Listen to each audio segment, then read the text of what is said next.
someone, because you could say, well, the unkindness I did you was what you really wanted, wasn't it? You know that business about the responsibility of the person who gets murdered for getting murdered? There is a curious sense in which a lot of people go around looking for trouble.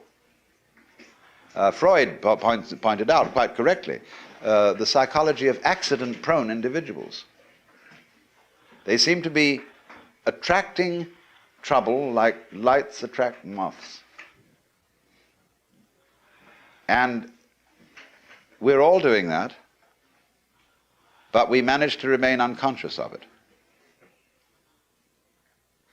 so that we can praise and blame and play the game which says, that's not my fault, that's your fault.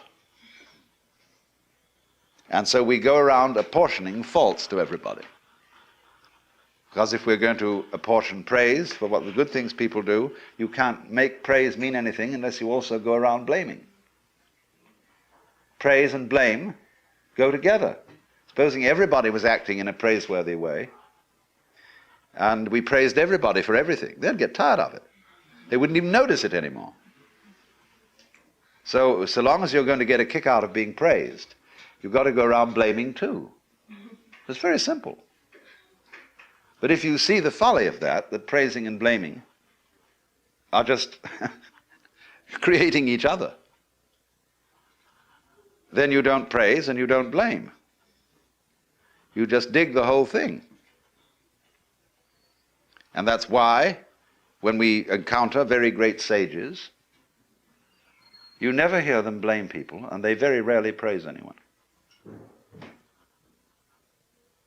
You try to start gossip in the presence of such a person, and you make a derogatory comment about someone. It's as if you had thrown a rock into a well and heard no splash.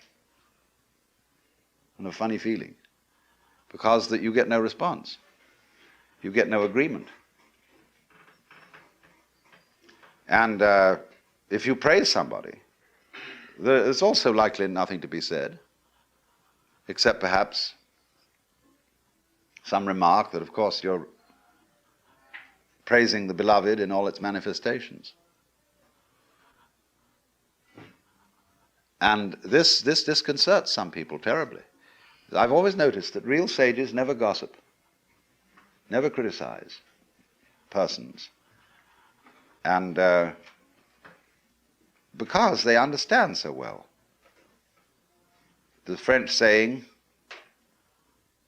tout comprendre, c'est tout pardonner, to understand all is to forgive all, is so true if you are experienced in just the ordinary way of dealing with human problems. If you've been a counselor or psychotherapist or minister or anything like that, you very soon get to realize how vastly complicated people are, and to see that they really are in the messes they're in, not because of anything, but that's the way it is. And you stop blaming people, and because you don't blame people, you have open ears, and people come and seek your advice. Because they don't want to come to someone who's a counselor who will bawl them out.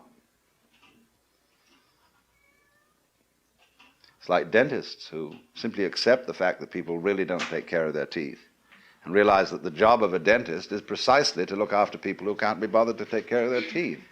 That's why he's in business. So a good dentist doesn't bawl his patients out because they didn't do this, that, and the other. Just accept it. Same with doctors. They know perfectly well that nobody's going to live by the rules of health. And they're very vague as to what they are.